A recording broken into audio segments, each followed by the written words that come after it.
in the meantime, just for the sake of timeliness, I'll start with some accessibility and logistics notes.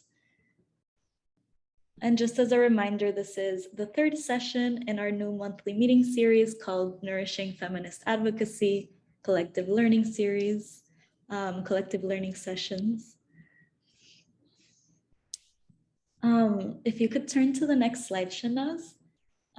So just as a reminder, we do have interpretation available in these meetings. There's interpretation available in English and Spanish, and you can select the language you would like to listen in by clicking on the globe at the bottom right of your screen. Hay interpretación disponible al español y al inglés y pueden seleccionar el idioma que prefieren haciendo clic en el globo al fondo a la derecha de su pantalla. So additionally, Shanaz and I will be the accessibility and safety coordinators for this call. And you can always write to us in the chat if you have any accessibility, safety, or connection concerns. And I'd also like to note that the meeting is only open for women's major group members as participants, but we'll record the first hour of our meeting as usual and share it on our YouTube as a resource, as well as in our social media channels. And it'll also be the recording will serve as a resource in our women's major group curriculum, which we hope to launch before HLPF. So all of these meetings in our advocacy series will continue to live on that site. And as always, as it says on the screen, discriminatory remarks, hate speech, the denial of self-proclaimed identities, anti-rights discourse, and other forms of discrimination will not be tolerated. If such an incident occurs, the person will be removed from the Zoom platform after one warning. And we have a quick announcement on this call is that also we will be starting a new working group on bilateral advocacy. So those interested can email Shanaz and I, and I'm sure you have our emails, but just put in the subject line something like Member States Advocacy Working Group, and we'll be sure to include you in that mailing list, or in that, if it's small, we can just keep it to like a CC, like an email thread or something. But yeah, we're hoping to create this working group ahead of the new HLPF. And I'll quickly also go over the agenda for today. We'll start off with talking about bilateral advocacy with member states specifically. We'll hear from Nalini of the Fiji Women's Rights Movement on connecting with your own government and with regional member states. We'll hear from Chris on how to initiate contact with the member states. Then Luíza will talk more about maintaining that relationship with the member states. We'll switch to then talking about bilateral advocacy with UN institutions specifically, and we'll hear from Betty and possibly Priscilla, who may or may not be able to join us. Then we'll do a quick Padlet exercise, which will make it a bit more interactive. And then we'll have some time at the end for collective learning and sharing. And each speaker will get like 7 minutes for each of their parts. But without further ado, I'd like to pass the floor to our Pacific Islands organizing partner and executive director of the Fiji Women's Rights Movement, Nalini Singh, to moderate our session today. Thank you so much, Andrea, and a warm Bula Vinaka to everyone joining in this session, and hellos and welcome. As you all know, the Women's Major Group, we have, as of a global feminist collective, over 1,800 members across the world, and we have been organizing such meetings since 2020. These sessions are allowing the Women's Major Group members, Secretariat, as well as us, the organizing partners, to support each other throughout, the times that we've been experiencing. Not just with the strategic interventions, with the SDGs, but also what the COVID pandemic has meant for us. So for this year, as Andrea's mentioned, with the objectives, we're continuing with those objectives for these sessions, which is around sharing advocacy, knowledge and experiences that we have. We're, really grateful for all the experiences that we have amongst us. And we have realized that we must be able to share such experiences and knowledge to enhance, everyone's capacities and to become more strategic, because one, we don't have the time, luxury of time. And second, we're always struggling with resources. So how do we manage that? Of course, we need to strengthen our solidarity and information sharing amongst all of us. And we must be doing this in inclusive and transparent ways. And for that matter, this particular session will be recorded and is going to be put on our YouTube channel for all those members who would like to see it later. And, we really hope that these sessions bring about the kind of sharing and learning from the concrete experiences from our own membership. So as I said, this is the fourth one. Well, we didn't have one in the first month, but this is the third one. In February, we looked at the language advocacy on our documents. In March, we looked at developing and delivering advocacy messages and building alliances. And this one in particular will focus on bilateral advocacy with member states and UN entities. So, as mentioned, we want this session to be a session where we discuss how do we establish and maintain good relations with member state representatives. How do we do it? Do we do it only with the representatives of our governments in where they have permanent missions linked to the UN offices, or do we do it in capital, or do we do it in other places? And what should we know about how to handle that kind of relationship, that kind of sharing, that kind of relationship building in terms of being strategic about the issues that we have at the center of our own work and advocacy. So, what should we be mindful of?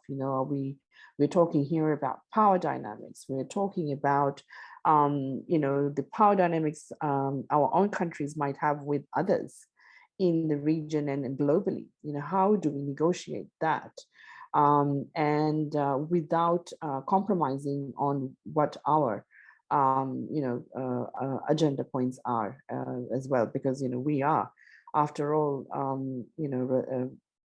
have a responsibility to our constituencies that we work for and with. Especially in relation to Agenda 2030, we all know that we're not doing too well. The COVID pandemic has really created or exacerbated or spotlighted the gaps and the challenges that we've been having anyway, even before the pandemic.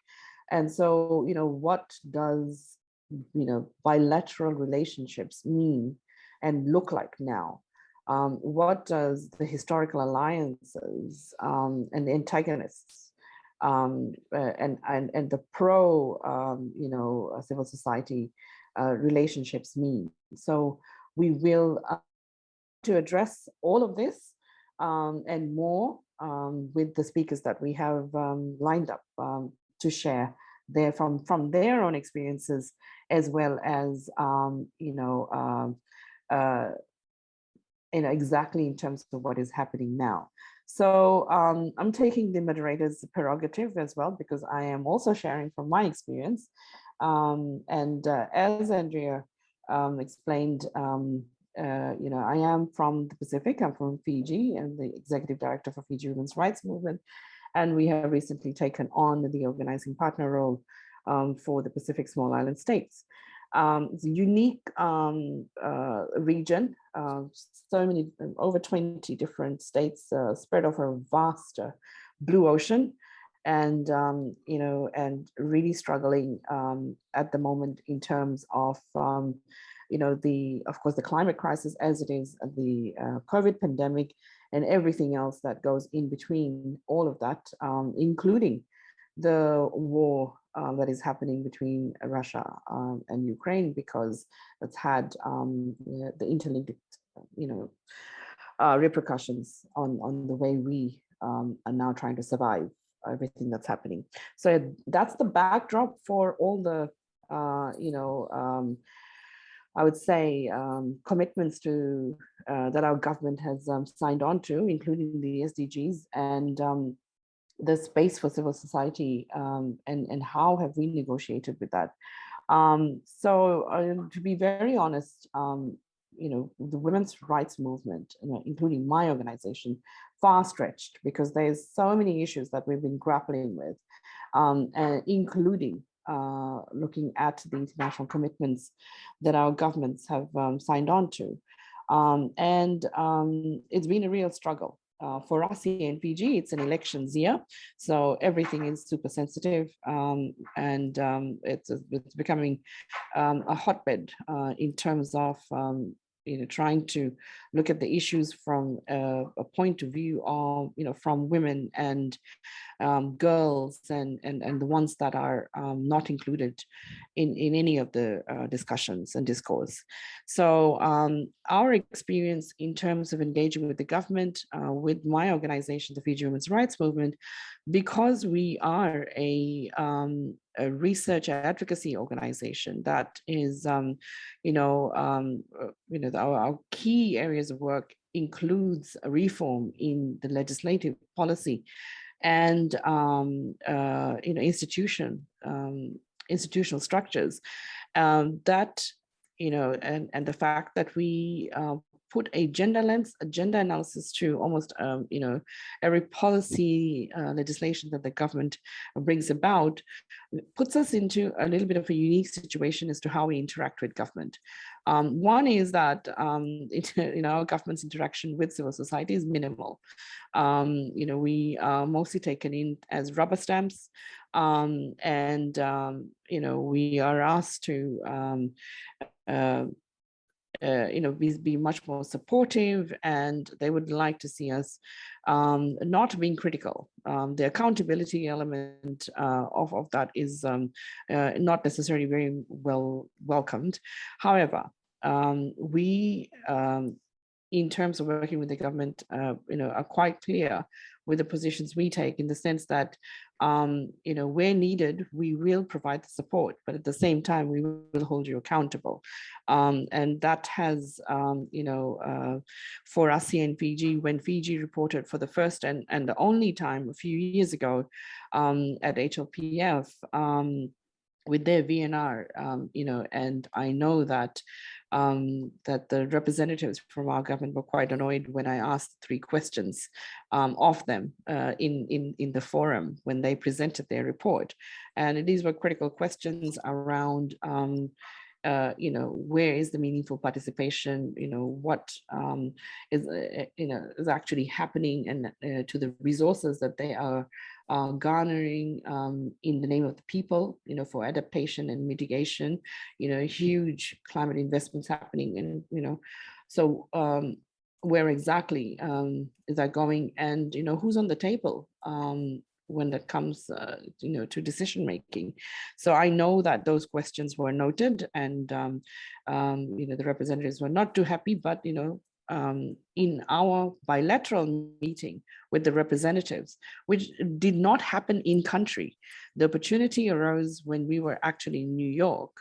And there is a sort of a running process commitment that our government has, that in the missions, the Geneva missions, permanent mission, and as well as in New York, and the other countries, that when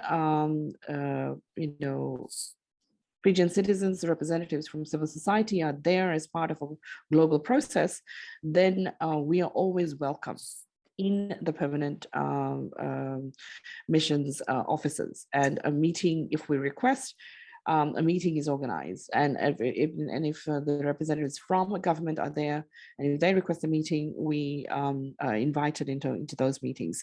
So we had the opportunity prior to Fiji presenting its VNR in a roundtable breakfast meeting to have a dialogue with the Attorney General, Minister of Finance, under whose purview the climate change work comes. He's directly responsible for that. And we had a short, sort of a roundtable meeting where we presented our key issues, and they did get a semblance of the fact that we were going to be asking questions of them. And then, this led to then, of course, Fiji presenting at the HLPF, and there was only an opportunity for one representative from civil society to ask 3 quick questions in the 2 minutes we had, unfortunately for that. But we managed that.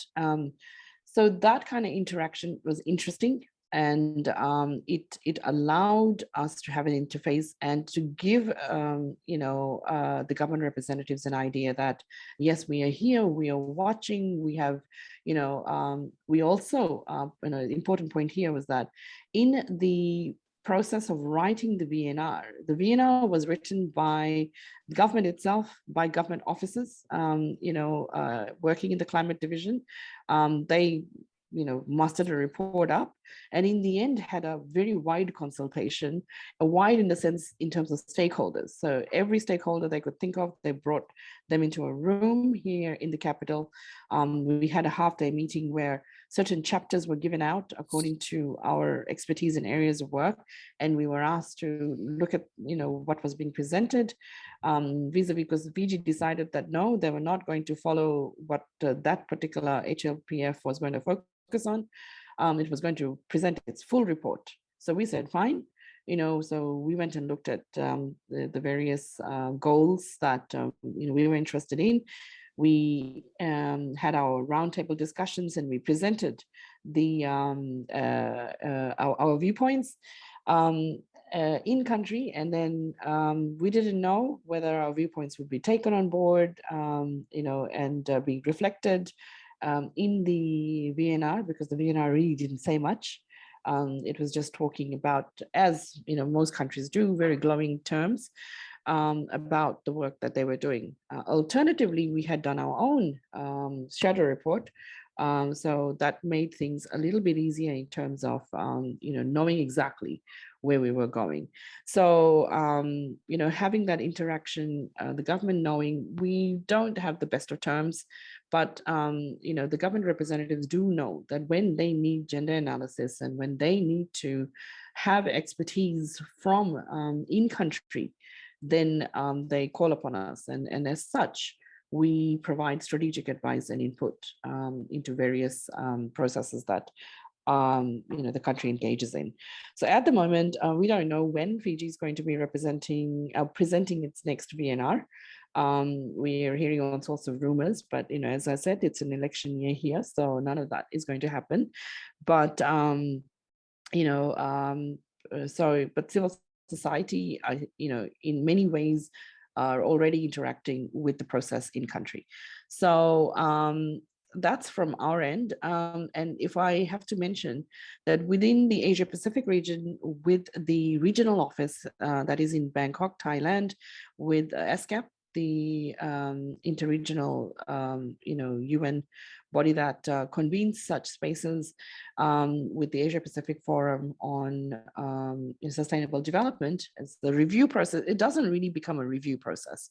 It becomes more of a discussion venue. Countries present their their reports or their statements of progress and challenges, and nothing really much moves politically. However, the civil society side, with the Asia Pacific CSO engagement mechanism, very, very strong, I would have to say, civil society body with, I think, over 18 stakeholder sectoral representation, is very strong, very active, and engages diversely. So from the Pacific, it's again a small representation in that, but as a group, it is quite powerful, and it is able to interact with those member states that are friendly to CSOs and are able to interact with the UN agencies in the regional office. So there are many ways in which we have managed to do this. I can't say that it has been perfect and has resulted in positive outcomes for us. However, the government does know that we are watching them, we are looking at what they're doing, we are putting out our recommendations and waiting to see how they react to those, which includes meaningful engagement with civil society and those that work on certain areas of the SDGs, and are linking our work to those as well. So I'm sure my other colleagues that are on the panel today have a lot more to share. And the next two speakers will be sharing about, well, how exactly do you initiate contact with member states, and how do you maintain, once you made contact, the relations? I think I will definitely learn from Chris and Luíza a lot. So welcome, Chris. Please do introduce yourself, and you have 7 minutes for your points. Chris? Well, thank you very much, Nalini. And first of all, just to thank very strongly the Women's Major Group, Shinaz, Andrea, for your organization and of today's session, and indeed the invitation to join. I'm really thrilled to be able to provide some insight from my experience with member states. By way of introduction, my current role, I lead Plan International's advocacy at the UN in New York, across the processes at both the General Assembly and the Economic and Social Council. I joined fairly recently, actually, the civil society space in New York from 7 years at the International Organization for Migration across Latin America and also here in New York. I'm going to keep this fairly broad. I'm aware that some of the points may spill into Luíza's presentation, so I will try and avoid that, but apologies in advance if that does happen. First of all, just to say, regarding initiating contact with a permanent mission, I think it's worth unpacking what that actually means, because the contact itself, I think, is very much the easy part, and sending an email is not a difficult task for anyone. But of course, considering the reason and for initiating that contact and what actually can come from that, I think, is what makes the initiation of that contact particularly difficult. And there, quote the adage that first impressions count, and none more so than in spaces like New York and indeed Geneva. Just briefly on the context, I think and then I'll move on to some key considerations. I think first of all, it's important to bear in mind where in which context you're operating. New York and Geneva are very different for civil society. There is a much greater limitations on civil society's access to the policy making space in New York. And that also is compounded by the number of CSOs that are acting in the space and with various mandates, which I think makes the importance of the initial contact even greater. I think also it should be remembered that in contacting and speaking with permanent missions, and indeed the individuals that work in permanent missions, is that often they receive hundreds of emails that are effective duplication of each other, and from different civil society organizations on many different topics. They're often very busy people, and I think here it's important to bear in mind, I'll come on to this, that the clarity in your initial gambit is incredibly important. I also think it's important to bear in mind that contacting the wrong person in the mission, or the person that doesn't necessarily work on the either theme or the process that you may be working on, often can create an additional burden, and therefore responses and relationships may not be forthcoming. I think also it's important to bear in mind that initial contact is the start, is the first stepping stone on what should hopefully be long-term collaboration, and recognizing that this is effectively a trust-building process, and that can take a lot of time, years, but the yields from that can be huge, and I think as Nalini, you alluded to, CSOs who have built that trust successfully often look to as thought leaders on many of the issues that come up throughout the UN's calendar.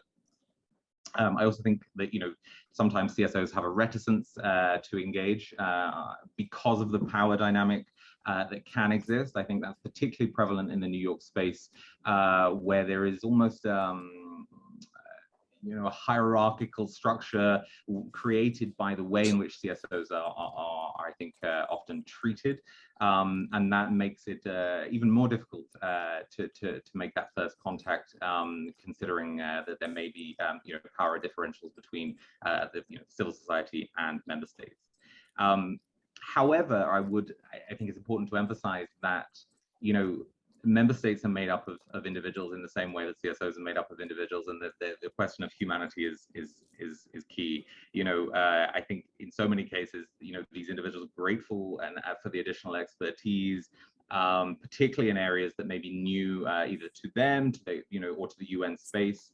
They're looking at for example, the climate discussions are fairly new to the space, and I think that there's a dearth of understanding, of knowledge in permanent missions that very much CSOs can fill that gap. So I think that recognition that actually the value add is important when it comes to thinking about the power differential. I also think it's important to be aware of the makeup of missions. Missions are often organized in the way, they range from very small to very large staff bases, and they're often organized thematically in terms of staff, with staff covering either, different themes, different processes. Diplomatic staff as well, maybe, have a broader mandate. In that regard, political positions within missions change with the tides of elections, and that very much should be considered when thinking about who you're contacting in that initial contact with member states, because whether that's a political position that may change or may be time-bound, or mission staff who may remain in post for longer, which may therefore create an easier avenue for contact.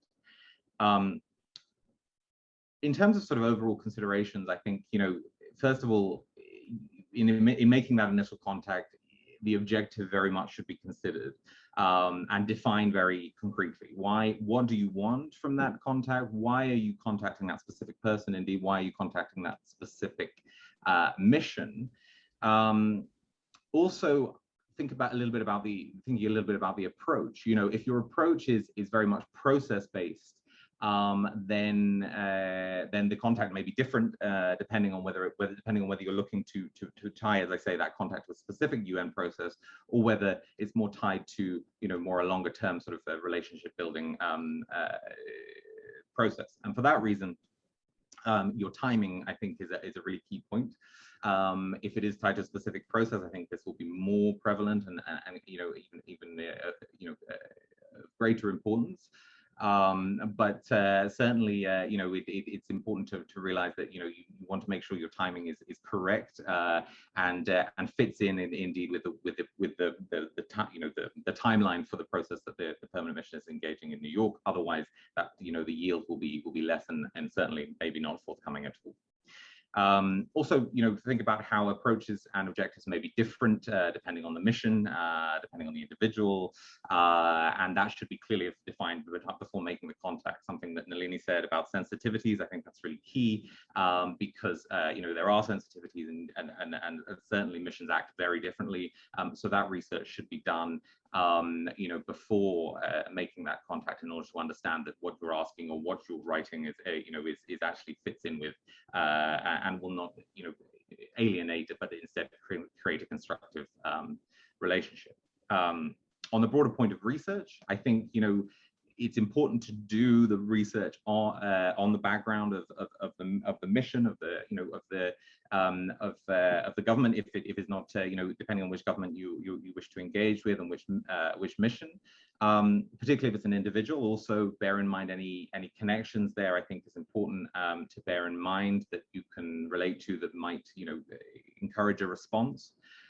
Also bear in mind that missions are in place to organize and coordinate member states' participation in the work of the UN, and so very much it's important to do that research in terms of their domestic against versus foreign policy, bearing in mind that often there's a disparity between how member states act domestically and also in foreign in their foreign policy, and that should be understood, particularly when it comes to specific thematics or topics that you wish to engage with the mission on.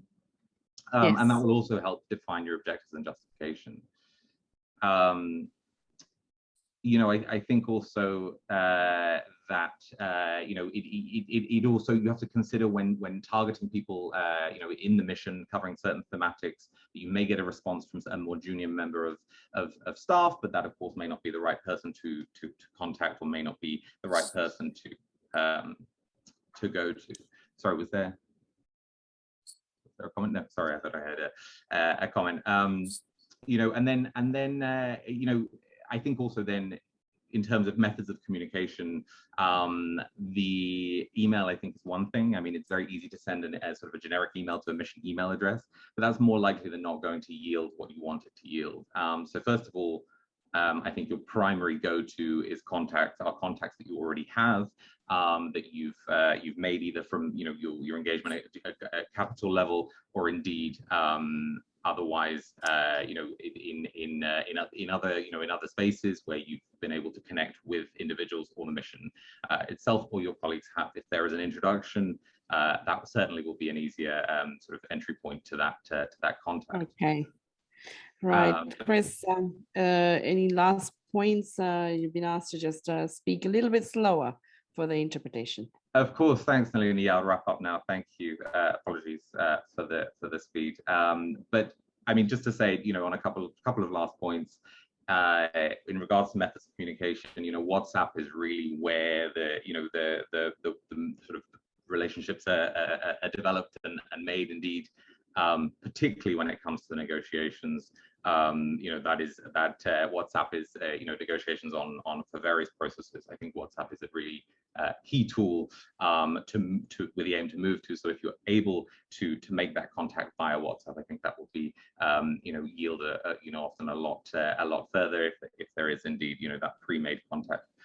But if not, there are resources out there. The UN Blue Book, for example, the UN Journal, both are publicly available and have contact details, including that can sort of help you target your messages. Finally, just to say, introductory messages are fine, but ideally, if you want to have a specific ask, whether that's a follow-up meeting, a chat, coffee, or indeed some other sort of form of follow-up, these should be very tailored to the mission in the individual, taking account of the research that you've done, taking account again, of course, of the timing, as I mentioned. And finally, also, to say that if you're able to engage in the primary language that the mission works in, then that also can be instrumental, I think, in making that contact actually valuable for the future. Just to reiterate, finally, that if the importance of making that initial gambit is that overall the long-term yields, the long-term relationship that you can build can lead to significant influence for your organization. Apologies for the speed, but I'll wrap up there. Thanks so much for listening. Thank you so much, Chris. Yes, very insightful points in terms of making contact research and tailoring the message to who you're speaking to, and WhatsApp perhaps works better. Yes, of course. I've seen that for myself too. Thank you so much. Okay, so from how to initiate contacts to actually maintaining the member state relations, that's another thing. So we have with us Luíza Veado who will first introduce herself and then speak from her experiences in terms of how to do this. So welcome, Luíza. Thank you, Nalini, and it is a pleasure to be here today. Good morning, good afternoon, good evening, depending on where you are in the globe right now and where you are watching this recording. My name is Luíza Veado, and I work for an organization named Outright Action International. We're a global LGBTIQ organization trying to move the needle forward when it comes to LGBTIQ rights. And I'm also the organizing partner of one of the organizing partners of the LGBTI stakeholder group, which I like to call the younger sibling of the women's major group. So it's always a pleasure to be here with all of you and having this conversation. And it's also a really big pleasure for me to go after Nalini and Chris, because a lot of what I could say in my 7 minutes has already been said. And I just want to run through a couple of things that we do. Outright runs, well, we still have this program, but then COVID made it really hard for us. A program called Advocacy Week, and we do have a couple of fellowships where we bring activists, mostly from the Global South, to come to New York and kind of experience firsthand how to do this advocacy in this space. Because as it was mentioned before, it is a very particular and different space, and it may look very confusing if it is your first time. So as Chris said, Chris got the hard part, right? So you got your foot on the door, you're already talking to people, you got a friend who knows people and put you in the room with them, or maybe you're in a meeting and you give them your business card and then you email them afterwards and they remember you. That's already great. You already have a first step. How do you maintain this? This is very similar to maintaining friendships. And I know we're all taught when we were younger the lie that friendships don't take work and they just happen organically and naturally. And that's how we want our relationships with diplomats to look, but that's not what actually happens. What actually happens is that we're putting a lot of effort for them to see us everywhere. They're going to a meeting, we're there. They're doing an event, we're there. They want to talk about a specific topic and they need a speaker and they don't know how to find a speaker on a specific topic from a specific country. We're there. So I think that maintaining that relationship is a lot like that. You're being present in all of these spaces. And once you start finding your one relationship, that pushes to other relationships. So for instance, I like to use LGBTIQ rights as an example, because different from other issues, it is a very controversial issue when it comes to certain member states. So I know I'm not going to go and try to be at an event or start a conversation with member states who criminalize consensual same-sex acts between people from the same gender, right? I'm not going to go there. But I also know that there are a lot of countries who have been very outspoken in talking about LGBTIQ rights, and I might not know them, or I have a friend who knows them. So it's important for us to always kind of continue doing that research that Chris was mentioning before, but also kind of testing the waters on who's there. Another thing that I find really important for us to think when we're thinking about diplomatic missions is that we stay, they go. So the individuals that are in those missions, they rotate. So a lot of them stay for 2 years. There are very few exceptions that continue, but most of them stay between 2 to 3 years. And we don't want to lose that relationship, right? We already put 2 years of relationship in, a new person is coming along. And what do we want? We want them to introduce us to this next person. We want to be known by the mission as someone who is an expert, who is doing this work, who is always present in this space. Because in the end of the day, being very honest here, despite all the difference that knowing an ambassador and a DPR is, when you know people who are in the working level, who are every day going to the meetings and saying those things and being present, that's when you actually get to have meaningful conversations and be present in these different spaces and making a difference. So maintaining those relationships, as I said, is like having a friendship. You're always present, you know who to talk to, and you're trying to be friends with their friends. So as Chris was mentioning, there are different groups and negotiations. So for instance, Outright follows everything that goes into the New York space, right? So for us, the groups that negotiate, for instance, in CSW are very different than the groups that negotiate during the high-level political forum. During CSW, we'll have more of geographical groups talking about different things, and there are certain similarities in that space. When we go to the high-level political forum, we have more of developing kind of conversations. So we have G77, and we have the EU, and we have different groups that are having those conversations. So it's also important to understand that within those dynamics, how do you bring your different point of view and how do you maintain those conversations? Because in the end of the day, and this is something I talk to everyone that we train, is that in the end of the day, we are the experts. As much as the diplomats would really love to know every single topic in detail, they have to cover from, you know, HIV and AIDS to the usage of nuclear weapons, which is impossible. We can't know all of those things, and it's really hard and it takes a really long time. So for them to have this trusted relationship with you and know, hey, I have this one paragraph in this thing that we want to do, and I don't know if this language is right or not. And if they trust you, they'll continue doing this. Another problem, this is a really big don't that I tell people, and this is something I hear from a lot of diplomats, is people ask them for things, and then when they need something, people don't reply back. And it happens more than you'd expect. And that creates kind of breakage on that friendship and that bond, because they are also expecting you to be present there. And you to be present in very random situations. So it could be that they want to do a panel and they don't have a panelist. It could be that they know another mission is going to be present into something and they don't have information. Last week, the system was down on the UN Journal, and I had a diplomat text me, hey, do you know in which room this meeting is happening? And then I didn't know, but I managed to figure it out, because for them, it is important to trust me and to know that I'm available to have those conversations. I also feel like organizations like Outright that are based in New York and are doing this work all year long have a really big advantage. And for us, what we try to do is that we try to bring along other organizations that are our trusted organizations. So another do to maintaining those relationships is actually maintaining relationships with your peers who are working directly on doing that advocacy work every single day. Because if you do that, then when they're invited, you can also come along.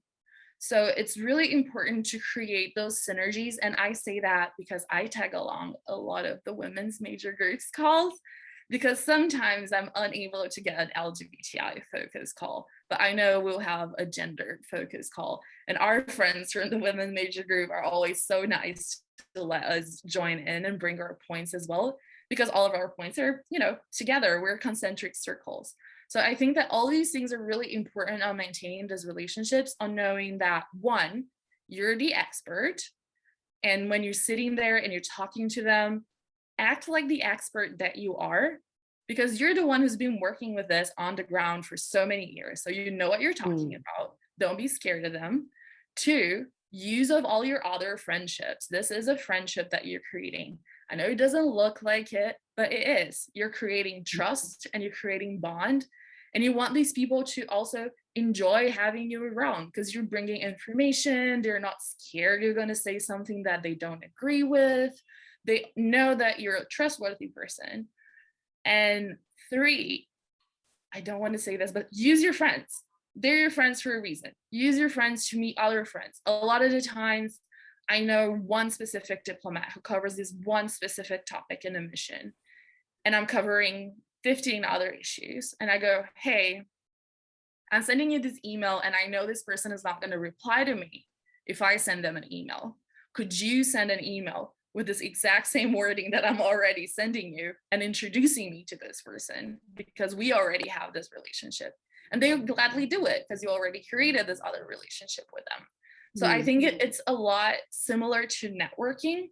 You find points that you have in common, you continue having those conversations, and you make it look like the lie that everyone told us when we were little, that this grew organically. You want the other part to think, wow, I always thought we were going to be best friends. I just saw this person a lot and we ended up being friends. And they don't understand that I've been doing all these documents and I've been sending all these emails and I've been looking for people for them and I've been putting on the work because I want this to be effortless for them and for them to be happy that my presence is there. So I think that those are a couple of points, but I'm also more than happy to have conversations. And I know that doing this kind of work virtually was really hard, but we are very excited that the UN is little by little opening. And then instead of having to do WhatsApps, we're able to do coffees again, where people are not scared to say things that they can't write. Right. And it's a pleasure to be here with all of you. Thank you so much, Luíza. Very important points. It just reminded me of, sort of a relationship that, we in the women's movement here in the Pacific have cultivated with some of the gender advisors, in particular with our interregional, what is it? It's called the Pacific Islands Forum, which does block advocacy. Having good relationships with the gender advisors, because what often happens in my region is that whichever country is the chair of that,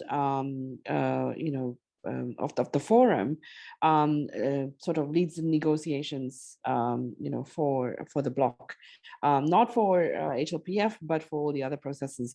But having built a relationship with the gender advisor opens up the inroads to all the other political advisors that are there, and they're from different countries, and so that very interesting. We are friends in many fronts, and so some very great points raised in that initial segment about well, how do we initiate contact with member states and how do we maintain it? Thank you so much to Chris and Luíza. And now moving on to, well, how do we do that with UN institutions?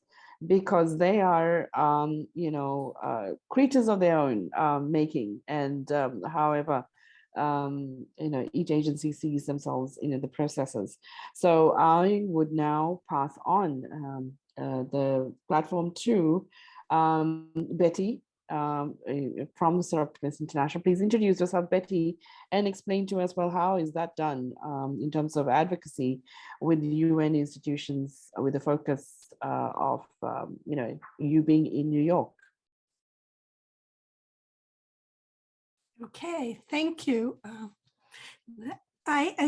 I'm Bette Levy. I represent Soroptimist International, which is a UK-based organization, and we're in 122 countries around the world, and we work on gender equality and human rights primarily. We are a large women's rights organization.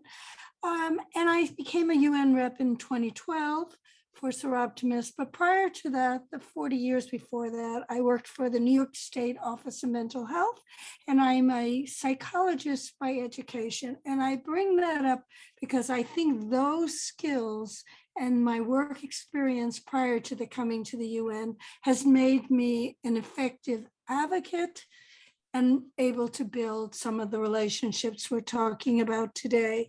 One of the things that you learn as a psychologist is developing listening skills. And everything that we have heard so far today has talked about the need to have listening skills. It's no different whether it's with your peers, member states, or with UN entities. You need to be able to do that so that you can pick up the cues they're giving you. One of my skills is that I have learned government speak. Having worked for government 40 years, I can read through what they're actually saying and what they mean. Now, we hear all the time that the UN is an intergovernmental process. And while that is true, the actual reality is that the UN is run by the Secretariat. That is what they are mandated to do. They are the ones who organize meetings, commissions, the conventions, the forums, the expert group meetings, the regional and country level consultations and events. That comes out of the Secretariat. So that is one of the reasons why you need to start building those relationships as well. It's important to know where is the home of the meeting you're interested in attending or the commission you're following, because there are many, many different branches of the UN. For, just to give a few, like CSW comes under UN Women, but HLPF comes under two separate units in DESA. So it's very important because it makes it more helpful for you. Chris and Luíza have given you lots of what I was going to say, so I'm going to try to skip through a lot of what I was going to say. But now that you know where to find the information, why do you need to build those relationships? And that's because the Secretariat, as I said, are the people who are actually organizing the events. They're the people who write the zero drafts. They plan the panels, the programs, they select speakers, they act as the secretary of the meeting, which controls who from the audience gets selected to ask questions. They arrange for the special event tickets, and they work directly with the Bureau and mandated CSO groups. UN entities keep the UN operating, as I said, whether it's the conference facilities, finding a room for the meetings. And as those of you who followed CSW know that there was a constant shifting of rooms because they hadn't really known it was going to be an in-person meeting and rooms weren't secured in advance, or arranging for the interpreters. The fact that Thursday night and Friday night of CSW went much longer than planned to get interpreters to stay, and those kinds of things. Organizing with security, how CSOs can have access to areas within the UN. And that's in New York City, as Chris mentioned, it's very hierarchical and there's a lot of protocol. And our annual badges are only good from 8 in the morning to 6 p.m. And for us to be there any other times, some secretariat, whether for CSW, it was UN Women, have to make those arrangements for us to be allowed in the space. The security turnstiles shut down at 6 unless arrangements are made, and the front visitors gate is closed. So it becomes a problem if that work is not done. A way for the NGOs or CSOs or new people just coming to the UN to get to know the different staff members within the Secretariat is volunteering to be on a planning committee through groups such as the Women's Major Group. They have all kinds of planning. We just heard at the beginning of this call, Andrea talked about a new work group that they, want to develop. This is a way because the Women's Major Group will then can introduce you to the Secretariat who they are working with on a particular, whether it might be HLPF, the next thing that's coming up. And the MGOSs, or the major groups and other stakeholders, have a mandated role. And so the Secretariat must work with them. But there's a difference between must work with, and as both Luíza and Chris were alluding to, working with, being friends with, sharing information. So that building of trust is just as important within the UN entities and the Secretariat. Life for you will become much smoother and easier if you know directly who to reach out to, rather than sending those cold emails that Chris was talking about that go into crowded mailboxes. They're also helpful when you need to find information or get a document or find a speaker. It works both ways, as Luíza was saying. And another really key thing is that it's very often the secretariat in their roles as secretary of a meeting. As I said, and they control the floor interventions. And it's sadly, but truthfully, it's very often name or organization recognition that gets you on a speaker list. So if you've been volunteering and working on different groups that meet with the secretariat, they get to know you and they get to trust you and want to work with you and realize, you have a point to bring to this meeting. It's really important to learn to listen, as I said. Don't be, when you do have the chance to meet with them, don't be all yab, yab, yab, yab, yab. Hear what they want to say too. Be there as an equal partner. It's, Chris mentioned, and, that give and take. That's what it's got to be. You've got to be, I'm here for you and I need you to be there for me. So it's a back and forth. No job should be too small for you to take on. If they need somebody to make flyers, I'm happy to make those flyers for you. And then I'd turn and ask Andrea to make it because she's excellent at doing that. I've been also asked to talk a little bit. I think that Chris and Luíza, everything they said really relates to the UN entities. So I'm not going to go into that more so that we have more time for the exercises. But I was also asked to talk a little bit about the protocols and the differences between the different centers. And, while it's true that the UN system at regional and country level, have the same processes as what comes out of New York, because of the size and the physical space, there is often a more familiar kind of relationship and an informal structure. And like when I went to CPAL, I was just amazed how the NGOs, the member states and the UN staff were all mixing with each other, and how, the ED of the center knew all the NGOs by name, right, Mabel? We were sitting next to each other at that meeting. I've had that opportunity both in Geneva and New York to see that. I mean, in CPAL, Chile, and Geneva to see that. But that's not the case in New York. And it's very formal, as it is the UN headquarters. And it's based on a hierarchical system, and many formal protocols and procedures are in place. And within New York, there are places, including entire floors, that neither civil society or UN staff can enter without being escorted by a member state or arrangements having been made in it well in advance. Our badges, and including the UN staff badges, don't give them access, and security doesn't let them go there either.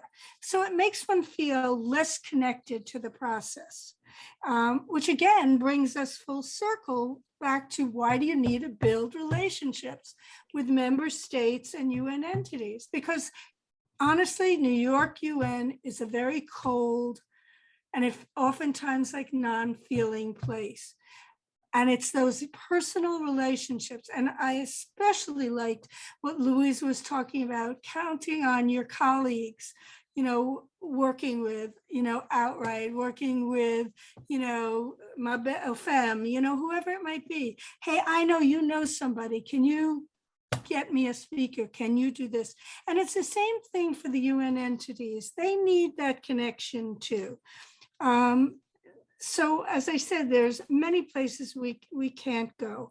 And that's why it's so wonderful that we've been allowed to come back into the UN so we can have those on the margins kinds of meetings, whether it's in Vienna Cafe or at Penny Lane or, Ground Central or Remy Flowers, whatever. Those are the favorite spots in New York City for most member states, but it's really helpful.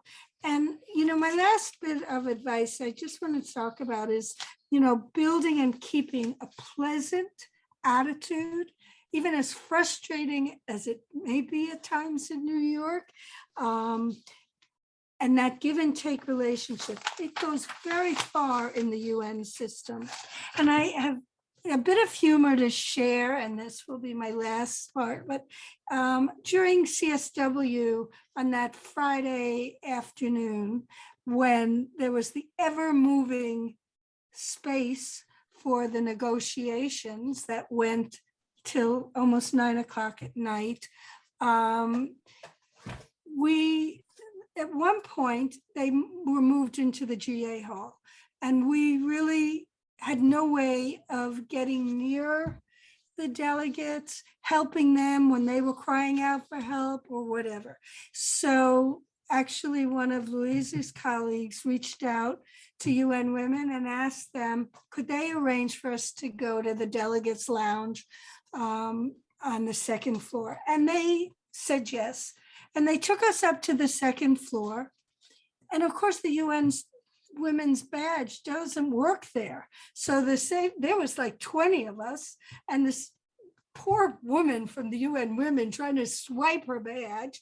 And the officer came up and was like, what are you doing? And who are all these people? And then, she said, well, we're trying to get them into the Indonesia lounge. And, he then went and called the sergeant over. And the sergeant was a fairly large man and very imposing. And he was very stern. And he says, you don't have the right to be in here. You have to have made these arrangements in advance. And, he was like all blustery and whatever. And I just very casually said to him, I tried to reach Captain Wilson last week and this week. And I learned she's on vacation. So I did try to make those arrangements, and his whole demeanor changed. He like relaxed. He started to chat with us, and then I casually threw in, Melinda McCormick, who's in the private detail of the Secretary General. So he saw that I had built relationships over the years. I knew these people. I knew the protocol, and he became our friend. He didn't let us in, but he let us know that they were going to have to leave the room they were in because something else was scheduled in there, and that he would let us know where and when. And he, for the rest of the evening, he made sure all the officers took care of us, left us alone, and supported us. So it was just that little bit of knowledge that I was able to share, that I knew the system, and I knew the people who were over him. And it just changed the whole tune. So that's why relationships matter. And I leave it with that.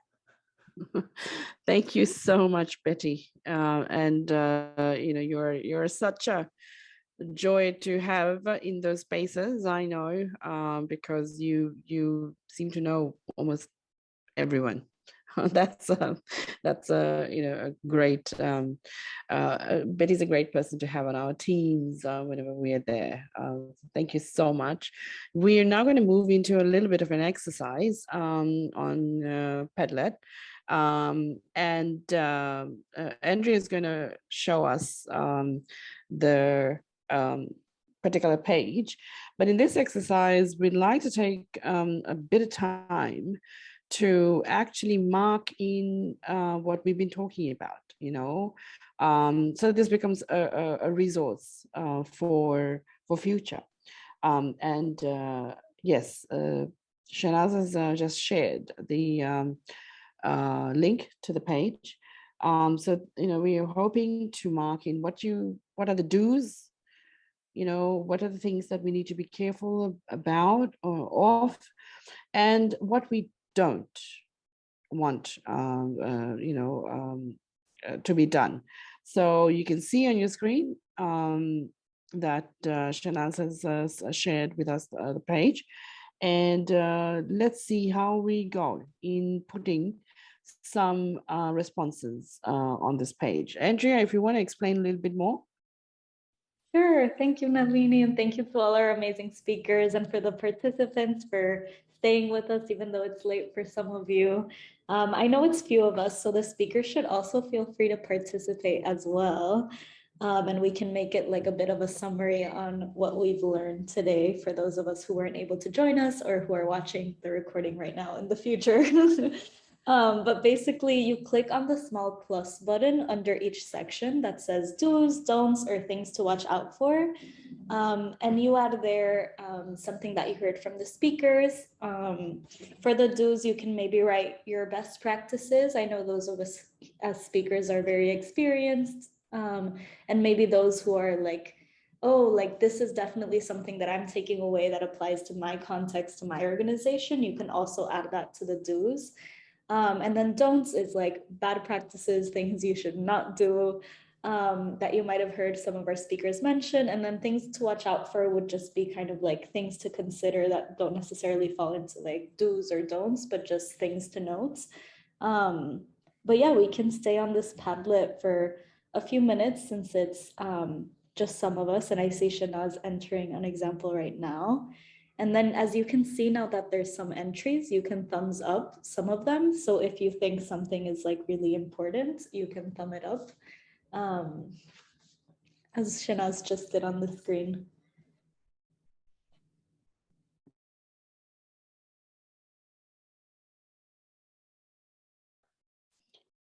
Great. So let's, yeah, as Andrea said, let's take a little bit of time to go through what we would like to do, what we don't want to do, and things we need to watch out for.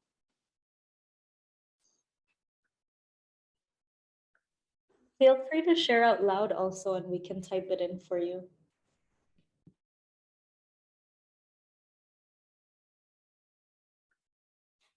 Okay, but maybe let's just see what some of the points that we have. Yes, on the do's, as was stated by Chris, do your research before making contact. We need to know, you know, what that person you're contacting is doing, what is, etc., and then make contact so that you have an informed conversation. To learn to build a give and take relationship, establishing trust. Yes, I think that's for all relationships that we aim to have, including these ones. Ask delegates to how you can help them. Yes, it's great. If I can give an example of that, you know, even just knowing where to get what, because from our region, you know, it's one of the things that you know, our you know, government reps and other friends do when they are in New York or Bangkok, because you know, in their free time on one day before flying back or whenever it is, they'd run to places to pick up a few things. So it helps knowing and sharing that knowledge with them as well, outside of the work circles. Follow up and return emails, calls, messages. Yes. Volunteering, be targeted in your context. Yes. And use existing networks and connections to help you make your connections. The don'ts, yes, generic emails to everyone, suggestion to individualize the emails, initiate contact, and then stop responding to them. Yes, of course. Expect that relationships can be built quickly. Don't ignore requests for help. Don't take big groups to meetings if it has not been organized or arranged prior. Listen. We have to listen. Yeah, things to watch out for, possible sensitivities when deciding the advocacy approach. Annual passes, yes, you need to know about the pass that you're applying for, and what would be some compromises to be made. We don't want to give away too much.